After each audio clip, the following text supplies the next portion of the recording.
What is up, players? It's Warboss Tay up in this mug. Today I'm going to show you how to paint a gold dragon. This could be any dragon miniature you want. I'm going to be using the Game of Thrones or A Song of Ice and Fire miniatures dragon that was actually Viserion from the Mother of Dragons kit. Painted him up to look like Sunfire from House of the Dragon, and I had a great time. So here's how you do it. Now, first of all, if you wanted to paint Viserion, I'm going to show you the recipe that I used to paint him up. After I spray primed the model, I used Rakarth flesh as a base coat and then Wraithbone flesh over on top of that. Now with the wings, I did this for everything, but with the wings, I went into Rakeland Flesh Shade. Then I did 2 applications of Cowbird Crimson to give it a very pinkish feel. Rakeland Flesh Shade has a little bit of a yellowish, brownish tone to it to make it look more like a Caucasian skin. That Cowbird Crimson makes it look really nice. Okay, for my gold paints, I'm using Retributor Armor, Elven Gold from Metal and Alchemy, and Liberator Gold. So the first thing I'm going to do is I'm going to take my Retributor Armor and put it onto my wet palette, and then I'm going to apply it. This is a great dragon sculpt. There are 3 in the Mother of Dragons kit, along with a figure of Daenerys Targaryen. But you could really use this technique on any dragons. You could use this on the dragons ridden by the... I can't remember what they're called. What are they called? The Golden Boys in Age of Sigmar. Stormhost. No. It's, not Retributors, that's the name of the gold. What are they called? The Golden guys. Sigmarines. Stormhost. Eternals. Stormhost? No. I gotta Google it. Stormcast Eternals. This is probably why Games Workshop hasn't asked me to be an influencer for them. Can't remember the name of their flagship faction for Age of Sigmar. Okay, anyways, Stormcast Eternals. You could use this for the dragons ridden by the Stormcast Eternals. You could use this on any Dungeons and Dragons, dragon figures for any range. But it's a very simple recipe, and I think it looks terrific. Now, the reason why we're going to keep the wings this dark reddish fleshy color is to give it some contrast and to make it pop from far away. It's actually going to bring out and accentuate the skin tone of the dragon itself. Now, the goal with our skin of our dragon is that we want it to look like it's got some flecks of gold in it. We want the scales to look hard, like a diamond, like golden plates of armor, but we want the skin itself to look like leathery dragon reptile skin that just happens to have flecks of gold on it that catch the light. Now this is going to require some different techniques, some different colors with the shading and the highlighting, and I think the way that I painted mine, the way that it turned out, is actually pretty good.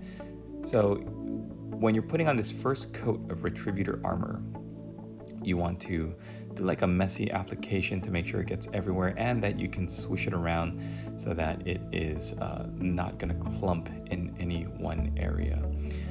Some people say the best way to do this first application is to do 2 thin layers, and as long as you've got it thinned down a little bit on your wet palette, then I think you could do it in a chunky layer at the beginning. You just really have to make sure that it doesn't clump in any area and that you're spreading it around with your brush and go over it as much as you can. If you feel more comfortable doing it in 2 thin layers to make sure that you don't gunk up any detail, then that is also an option. But I think for this initial coat, I just did 1 layer.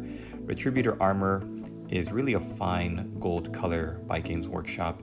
I think it has its uses, its applications. It's not my favorite for every gold application.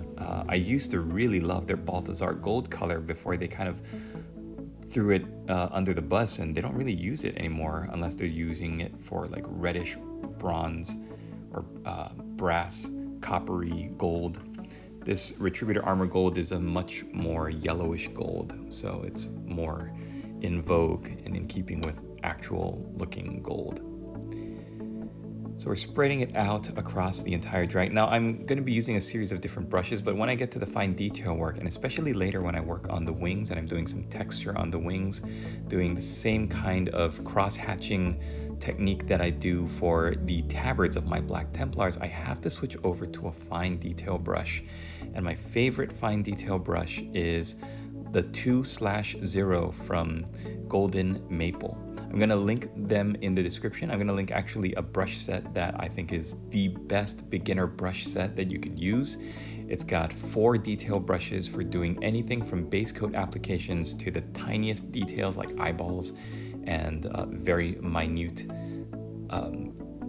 highlights on cloth and skin and whatnot. And it's also got 3 dry brushes, which are terrific for doing larger applications of color. Make sure that when you click the link in the description, you use the promo code WART, W-A-R-T. That's going to save you 10% on your purchase, and it's also going to support my channel. Now, I did find a little area that I had missed when I was painting the model. So I'm going to be painting on in Rakarth Flesh and in Wraithbone the little bit of wing that's actually behind and connecting the lower part of behind his elbow, the tricep, I guess if you will, to his body. All right, we're gonna be doing Mechanicus Standard Gray now for, I believe this is the talons, the claws, which coincidentally enough is also the color of the rock that he's on. If you are looking for something a little different and something really fun to paint, it's a little bit of a different scale. I really suggest getting into the A Song of Ice and Fire miniatures. These dragons look really nice. Now I'm using Corax White to do the highlight. It's just a very, very light application on the top of each claw. It picks up really nicely off of the Mechanicus Standard Gray. The models are terrific. I've actually got the starter set that released with the first edition, so the Starks and the Lannisters.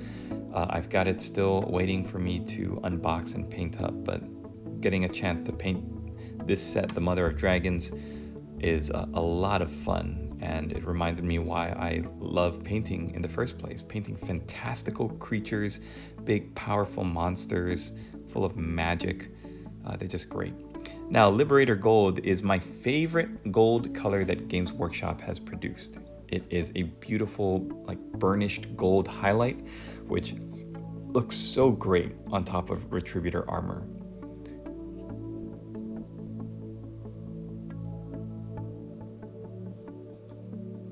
I'm using my size 1 golden maple brush here, and it's just really great at covering while also giving me enough control that I can do, like, I can cover different areas without the paint spreading and glooping up any one particular area on the model. Now this is the first technique. It's almost like a dry brush where we're doing a light application that we're following the lines of the scales. So we're only really hitting the scales in this part.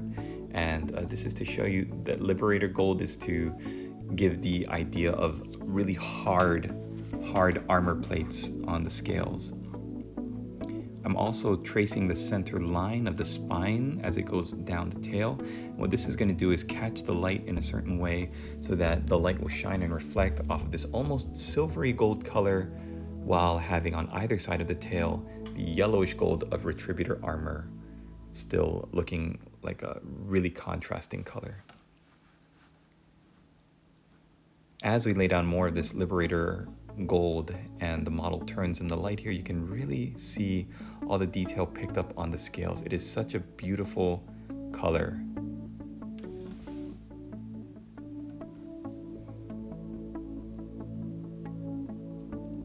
There's a lot of detail on the faces of these models too. They look like Jackson chameleons with a lot of different little spikes and spines. Like maybe not Jackson chameleons, what am I talking about? They look like bearded dragons. That's what Jackson Chameleon is. A little different. We were watching Rango the other night. It's like one of my favorite movies, and it's Johnny Depp as a Jackson Chameleon, and I highly recommend it. If you haven't seen it, you like westerns, then it's a terrific movie. what was I talking about? Bearded dragon. That's what this guy looks like.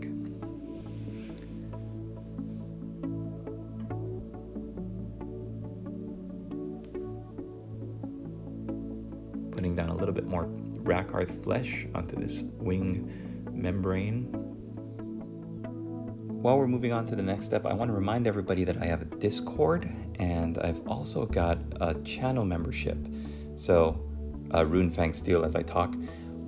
If you are a painter, if you're into painting and you've got armies that you want to show off, or you want to get some advice on, or you just want to connect with a great group of hobbyists, then please join the Discord. The link is also in the description. And if you want to support my channel, if you like my content, you want to support me as a content creator, then I hope you consider joining my channel as a member. And we have memberships at different tiers with different rewards and benefits and bonuses for each one. But if you become a channel member, you'll instantly get access to all of the digital content that I've created. I'm offering it for free on my channel or my Discord for all of my channel members. So thank you for considering that. You could also hit me up with a super chat or a super sticker if you find any of my videos really helpful. That would definitely support my channel and help me out, help me and my family out, help me to remain a full-time content creator. So Runefang Steel is a terrific highlight color for gold. It simulates the reflection of light on a gold surface. So you're not going to be painting the whole scale. What you're really doing is finding the edge as much as you can and just flicking the silver paint really lightly on the edges of all the scales. We don't want the gold to actually look like silver. We want it to look like the light is just glinting off of the edges. Seraphim Sepia is the shade we're going to be using for our dragon. You can see I already added the Rakeland Flesh shade and the 2 coats of Carroburg Crimson to that spot of membrane behind the elbow that I missed earlier. And here you can see as soon as the Seraphim Sepia goes into the cracks and crevices between the scales, it instantly creates depth with this reddish, amberish glow. It's so beautiful. Once the shade hits that gold, like look at that. That just adds instant depth. So beautiful. Now you don't want to go overboard. It really changes the look of your miniature when you do this step. So you want to make sure you keep it controlled and you swoosh around that shade so it doesn't pool in any one area, because if it does and it dries, then it's going to be really hard to cover that up, and we don't want to make that mistake. So take a larger size brush. I'm actually using, for this application, it's a size 4 brush from Golden Maple. It's all in the same set. I wanted to show you that you could do this entire model with the brushes from the Golden Maple set that I've got linked in the description. Perfect for applying washes, and we're gonna just spread it out so that it doesn't pool in any one area. Don't forget to hit the underside. The great thing about this sculpt, this Viserion sculpt for the Mother of Dragons, is that he really looks like he's crouched on that rock, ready to pounce. I just love this sculpt. So now we've let it dry a little bit. We're gonna hit the scales one more time. This time we're gonna use Elven Gold from Scale Color. Now, if you don't have this, you can go back to Liberator Gold. It's just a really cool mix of the Retributor Armor and Liberator Gold with a touch of silver in it. So I wanted to try it out, and it works really nicely. What that Seraphim Sepia also does is it takes your gold, shiny, reflective, metallic looking skin, and it retains the color, but it takes down that metallic shine. Like the metal flakes in the paint get dulled down into almost like a matte finish, which is what we want for the skin. That leathery skin is going to retain the color, but not the reflective qualities of the metal paints. Whereas the scales now, we're touching them back up, we're giving them that reflective shine right back with this Elven Gold.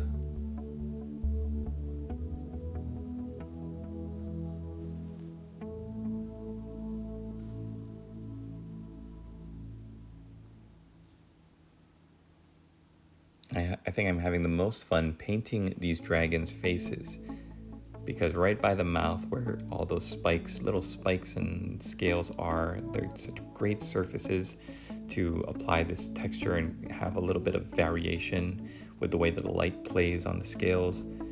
It's just a fun experience. It's always great to cleanse your palette if you're painting a lot of Space Marines or Tyranids or Chaos and you just want something different to paint. I really think the Song of Ice and Fire miniatures range is a fun, just slightly off the beaten path. So if you want to get away from Games Workshop for a while, you don't feel like dipping into their other play systems, and you're thinking of looking at another game, Song of Ice and Fire miniatures have really charmed me in their like the aesthetic, the posing, and all of that. Also, if you haven't noticed, I've also started a TikTok recently, so if you want to find me over there, it's Warboss Tay, and whereas my YouTube channel is focused more on building a community through my channel memberships, doing painting tutorials, a lot of long form and short videos, my TikTok is going to be a lot more quick hits of humor and like more memes kind of stuff, and humor related to being a dad or a dad hobbyist.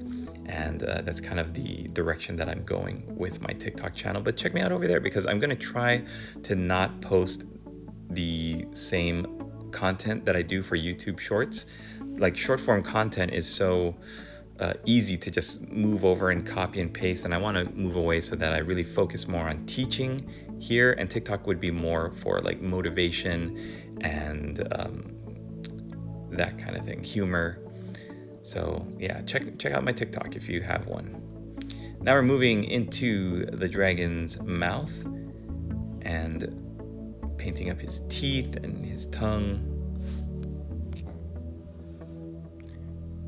Now, working on his teeth, I'm using Rakarth Flesh, which is a great general all-purpose like teeth and talon color. Rakarth Flesh is also great because when the whole dragon's head is gold and various shades of gold, the teeth kind of stick out like a bright flash of light. And that's good when you're looking at the model from like an arm's distance away. You can see the different texture and color in his mouth. For the eyeballs, I believe I'm using Corvus Black.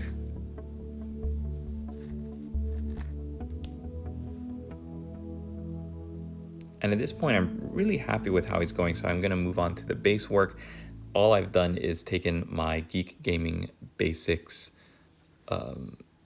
glue, and then I used it with the Geek Gaming Scenic product called Patchy Plains, which added some rocks, some grass, some grit, some sand.